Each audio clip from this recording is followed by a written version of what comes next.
Hello everyone, my self सी काजल डेरोलिया। उम्मीद करते हैं सब अच्छे होंगे। और हमारा आज का जो टॉपिक है वो है अबाउट असेट्स। ठीक है, अब असेट क्या होता है, किस टाइप्स ऑफ असेट्स क्या है, इस वीडियो में हम उसी का डिस्कशन करने वाले हैं।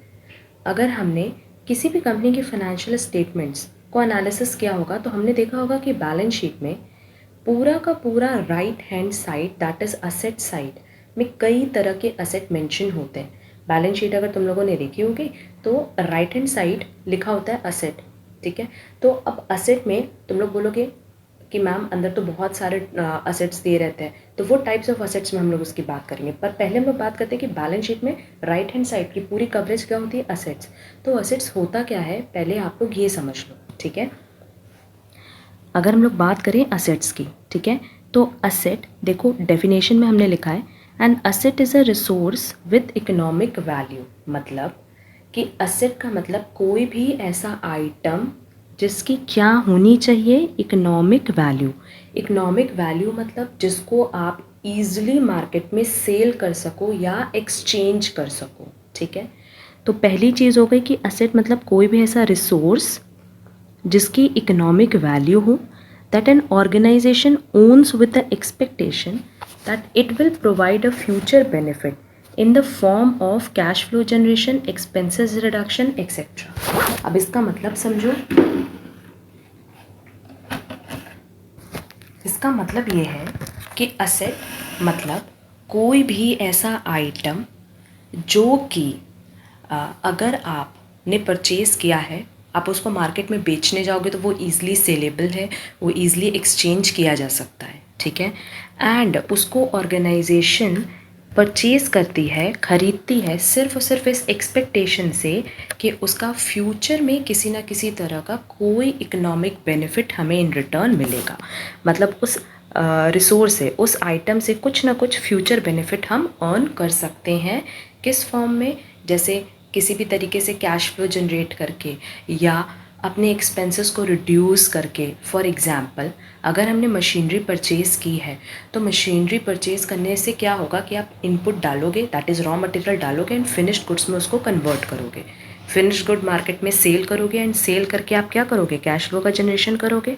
ठीक है, अच्छा, आप लेबर से अगर प्रोडक्शन करा रहे हो तो जनरली क्या होता है कि labours most of the time बहुत ज़्यादा वेस्टेज कर देते हैं आपके रॉ मटेरियल की, दैट इज़ इनपुट की। ठीक है, बट अगर हम मशीन परचेज़ कर लें तो होगा क्या कि कम एक्सपेंसेस में मेरा ज़्यादा प्रोडक्शन हो जाएगा। ठीक है, तो असेट मतलब क्या, तीन चीज़ का तुम लोग को ध्यान रखना है। First is resource, second is economic value and third is future benefits. कि असेट मतलब कोई भी ऐसा रिसोर्स, कोई भी ऐसा आइटम जिसकी इकोनॉमिक वैल्यू होनी चाहिए, दैट इज़ सेलेबल वैल्यू होनी चाहिए, आप उसको एक्सचेंज कर सको मार्केट में। ठीक है, एंड ऑर्गेनाइजेशन उसको सिर्फ और सिर्फ इसलिए ख़रीदती है ताकि उससे किसी तरह का कोई फ्यूचर बेनिफिट जनरेट कर सके।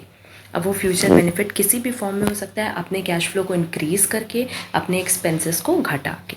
ठीक है, अच्छा, सेकेंड पॉइंट में ये चीज़ मेंशन किया है हमने कि assets are reported on a company's balance sheet and are bought और created to increase firm's value और बेनिफिट द फर्म्स ऑपरेशन। ये हमने पहले ही बता दिया कि अगर हम लोग बैलेंस शीट देखें तो आप लोग बैलेंस शीट में देखोगे कि राइट हैंड साइड असेट दिया होता है, एंड असेट को लाने का सिर्फ और सिर्फ मोटो ये होता है, सिर्फ और सिर्फ ये मोटिव होता है कि ऑर्गेनाइजेशन चाहती है कि वो मार्केट में अपनी वैल्यू को इंक्रीज़ कर सके।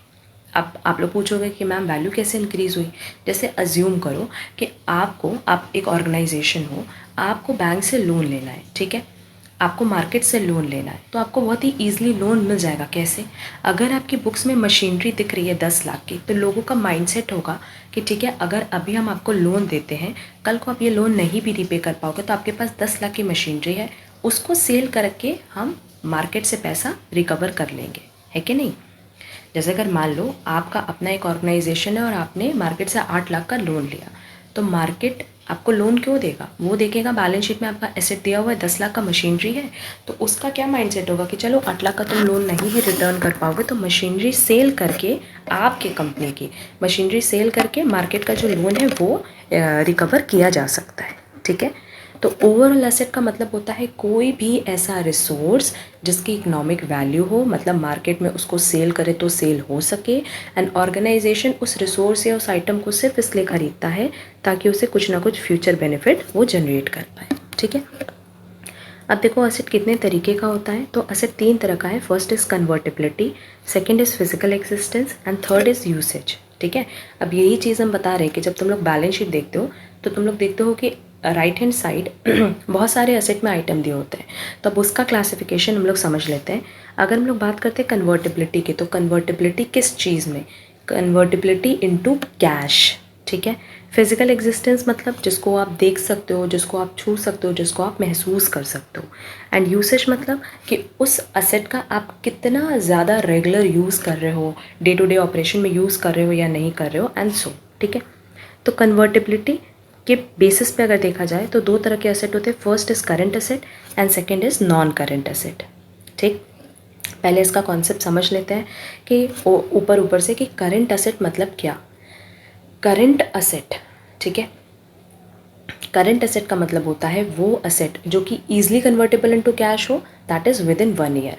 ठीक, जैसे अगर मान लो आपके हाथ में कैश है, आपके हाथ में बैंक में बैलेंस है, तो ये तो ईजिली कन्वर्टेबल इनटू कैश है। आज का आज आप चाहो तो आप उसको इन्वेस्ट कर सकते हो। ठीक है, वैसे अगर मान लो आपने किसी को उधार पे कुछ बेचा है तो आप डेटर हो, और आप क्या करोगे, 1 साल के अंदर अंदर उनसे पैसे रिकवर करोगे ना। ठीक है, तो डेटर का कॉन्सेप्ट हमने ऑलरेडी डील किया है। ठीक है, तो डेटर मतलब आपने किसी को अगर उधार पे गुड्स बेचा है तो आप क्या करोगे, विद इन अ ईयर आप उनसे उस क्रेडिट को कैश में कन्वर्ट करा लोगे। तो इस तरह के एसेट को हम क्या कहते हैं, करंट एसेट। बट अगर हम नॉन करंट एसेट की बात करें तो नॉन करंट एसेट मतलब फिक्स्ड एसेट, मतलब जिनको हम परचेज करते हैं ताकि हम फर्दर प्रोडक्शन कर सकें गुड्स का या सर्विसेज प्रोवाइड कर सकें। ठीक है, एंड इसका मोटिव होता है कि हम इसको 1 साल से ज़्यादा यूज़ करेंगे। ठीक है, फिजिकल एग्जिस्टेंस में बात करें तो टैंजिबल एंड इंटैंजिबल है। टैंजिबल एसेट मतलब वो एसेट जिसको आप टच कर सकते हो, सी कर सकते हो, देख सकते हो। बट इनटैंजिबल एसेट मतलब जिसको सिर्फ आप महसूस कर सकते हो बट एक्चुअली में वो आपके बिजनेस के लिए बेनिफिशियल हो, that is future benefit generate करे। एंड यूसेज में 2 होता है, operating, non operating. Operating asset मतलब वो एसेट जो कि आपके डे टू डे बिजनेस में आपको हेल्प करता है। एंड नॉन ऑपरेटिंग मतलब जो एक बार आपने ख़रीदा, आपने उसको कहीं इन्वेस्ट कर दिया, उससे आपको कुछ ना कुछ फ्यूचर इकोनॉमिक बेनिफिट होता है। ठीक है, अब हम लोग इसका मीनिंग देख लेते हैं एक एक करके। देखो, सबसे पहले करंट एसेट में हमने क्या लिखा है, करंट एसेट क्या है, are short term economic resources that are expected to be converted into cash within 1 year. ठीक है, तो सिंपली इसमें ये चीज़ बोला है कि करंट एसेट मतलब एक ऐसा एसेट जो कि शॉर्ट टर्म पीरियड के लिए होगा। क्यों शॉर्ट टर्म पीरियड की हमने बात की, हमने बोला विद इन 1 ईयर उसको ईजिली कन्वर्टेबल इनटू कैश वो है, मतलब लेस देन 1 ईयर में वो कन्वर्ट हो जाएगा कैश में।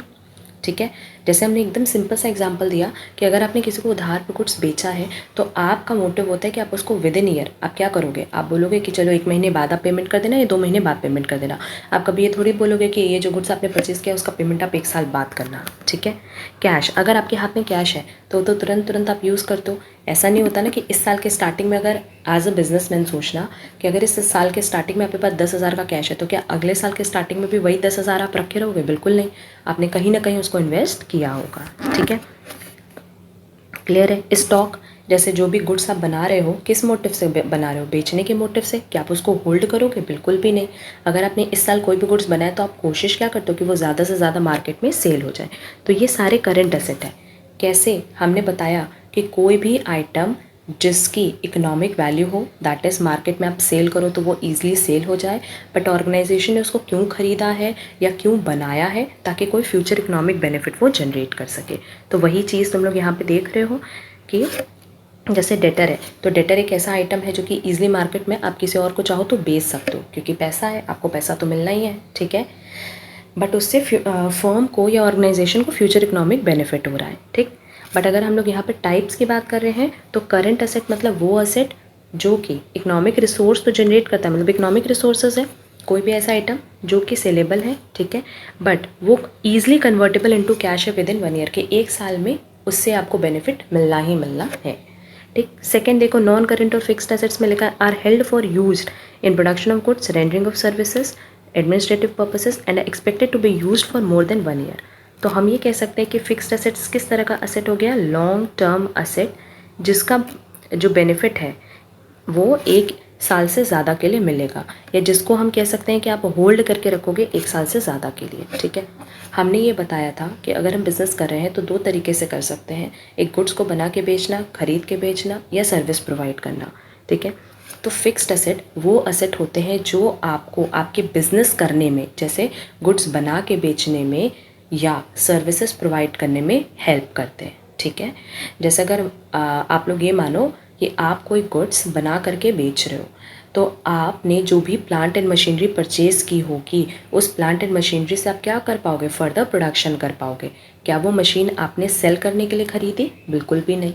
मान लो हमारा अपना कोचिंग सेंटर है, तो कोचिंग सेंटर में हमने जो भी बेंच है, टेबल है, परचेज़ की होगी, एसी लगवाया होगा, तो क्या वो बेचने के पर्पज़ से, सेल करने के पर्पज़ से हमने करवाया? नहीं। हमने क्यों कराया? ताकि जो सर्विस, मतलब टीचिंग की जो सर्विस हम प्रोवाइड कर रहे हैं, उस टीचिंग सर्विस में हमको वो सारे के सारे रिसोर्सेज हेल्प करें। ठीक है, तो जो भी हमने बेंच खरीदी होगी वो 1 साल में तो नहीं बेच देंगे ना, उसका बेनिफिट हमें कई ईयर्स तक मिलना है, और हमने उसको परचेज़ किस मोटिव से किया है कि हम उसको लॉन्ग रन में यूज़ करेंगे। तो नॉन करेंट एसेट मतलब जिसको कि हमने फिक्स्ड एसेट, वो एसेट होते हैं जिनको हम यूज़ करते हैं in production of goods, rendering of services and expected to be use for more than 1 year. जैसे जो भी लैंड खरीदी, बिल्डिंग खरीदा, हमने पहले एग्जांपल दे दिया। ठीक है, उसके अलावा इसमें देखो हमने लिखा है गुडविल। गुडविल क्या होता है? जैसे अगर मान लो रिलायंस के नाम पे आप कोई भी गुड्स खरीदने को तैयार हो, तो ये क्या है? गुडविल है। गुडविल को हम देख सकते हैं? नहीं। गुडविल को हम छू सकते हैं? नहीं, बट महसूस कर सकते हैं। तो वो भी तो एसेट है जिसका आपको फ्यूचर इकोनॉमिक बेनिफिट मिल रहा है। ठीक है, नेक्स्ट हमने टाइप्स की बात की, जो कि है फिजिकल एग्जिस्टेंस, उसमें है टैंजिबल, इंटैंजिबल। टैंजिबल एसेट वो एसेट होते हैं जिनका फिजिकल एग्जिस्टेंस होता है, मतलब जिसको आप टच कर सकते हो, देख सकते हो एंड महसूस भी कर सकते हो। For example land, building, cash, stock. But अगर इनटैंजिबल एसेट्स की बात करें तो इनटैंजिबल एसेट्स का कोई भी फिजिकल एग्जिस्टेंस नहीं होता, मतलब ना हम उनको टच कर सकते हैं, ना देख सकते हैं, सिर्फ महसूस कर सकते हैं। Example goodwill. ठीक है,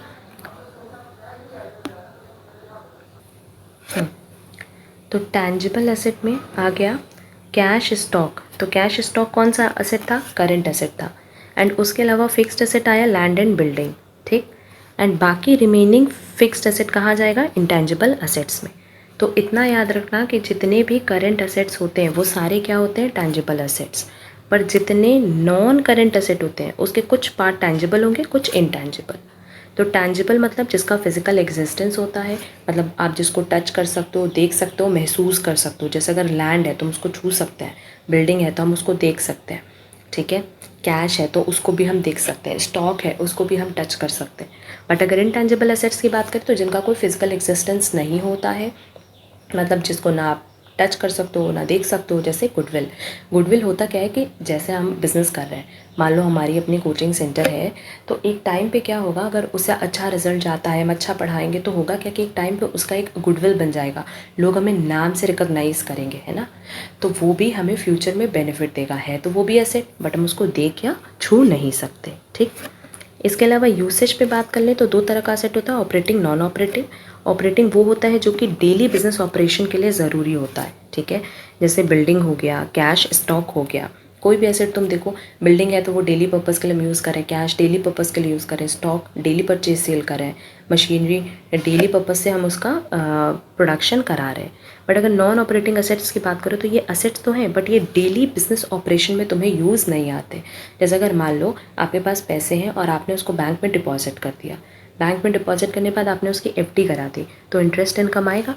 ठीक है, क्या ये एफडी का अमाउंट आप डेली अपने बिजनेस ऑपरेशन के लिए यूज़ कर रहे हो? नहीं, फिर भी तो उससे आपको बेनिफिट मिल रहा है लॉन्ग रन में। शॉर्ट टर्म इन्वेस्टमेंट, आपने थोड़े टाइम के लिए, छोटे टाइम के लिए, 1 साल से कम के लिए आपने कहीं इन्वेस्टमेंट किया है, तो आपने पैसा वहाँ ब्लॉक कर दिया, बट वहाँ से तो आपको इंटरेस्ट का इनकम, डिविडेंड का इनकम मिलेगा ना। तो ये आप डेली ऑपरेशन के लिए यूज़ नहीं करते हो, बट स्टिल इससे आपको फ्यूचर इकोनॉमिक बेनिफिट जनरेट होता है। ठीक है, तो अगर ओवरऑल हम बात करें तो असेट्स में सिर्फ इतना तुम लोग को याद रखना है कि असेट में 3 चीज़ आपको देखनी होती है। फर्स्ट, असेट एक ऐसा रिसोर्स है, दैट इज़ आइटम है जिसकी इकोनॉमिक वैल्यू होती है। ठीक है, एक रिसोर्स है जिसकी इकोनॉमिक वैल्यू होती है एंड ऑर्गेनाइजेशन इसको सिर्फ इसलिए परचेज करता है ताकि कुछ फ्यूचर बेनिफिट उसे जनरेट कर सके। ठीक, इसके अलावा क्लासिफिकेशन ऑफ असेट में 3 तरह का असेट होता है, convertibility, physical existence and usage. इन तीनों को भी हमने ऑलरेडी डिटेल स्टडी करा दी है कि पहले पार्ट पे अगर हम बात करते हैं कि कन्वर्टिबिलिटी इनटू कैश के बेसिस पे 2 है, current asset, non current asset. Current asset मतलब शॉर्ट टर्म एसेट जो कि with in 1 year easily convertible into cash होते हैं, एंड नॉन करंट एसेट जिनको कि हमने परचेज ही किया है होल्ड करने के लिए। ठीक है, तो इसको हम लोग और क्या कह सकते हैं, लॉन्ग टर्म असेट्स जो कि 1 साल से ज़्यादा के लिए आपको बेनिफिट देगा। फिर नेक्स्ट है फिजिकल एग्जिस्टेंस, उसमें टेंजिबल एंड टेंजिबल है, एंड लास्ट इज यूसेज जिसमें कि ऑपरेटिंग नॉन ऑपरेटिंग बताया। ठीक है, तो ये हमारा एक ओवरऑल कॉन्सेप्ट था असेट के बारे में। उम्मीद करते हैं तुम लोग को इसके बारे में पूरी क्लैरिटी हुई होगी। अगर मान लो कहीं पे भी कोई डाउट है तो आप लोग कमेंट बॉक्स में कमेंट करके ज़रूर पूछना। ठीक है, आज के लिए बस इतना ही। Bye bye.